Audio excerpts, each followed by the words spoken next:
Mr. President, my name is Mike Jones, a retired U.S. Army general who, with 4 other U.S. retired generals, conducted a GINSA-sponsored but independent study of the 2014 Gaza conflict. We conducted research and interviewed Israeli, United Nations, and Palestinian Authority officials. Our focus was what the United States should learn from the conflict, but our report is relevant to the Council. I am pleased the Commission's report acknowledged that all combatants are required to abide by the law and that Hamas's and other groups' indiscriminate rocket fire was unlawful.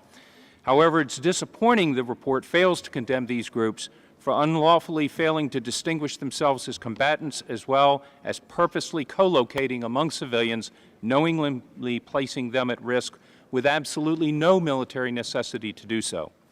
I'm also disappointed that the report, while acknowledging lawful targeting is a balance between military necessity and the risk to civilians, came to conclusions without sufficient evidence or information to make a judgment.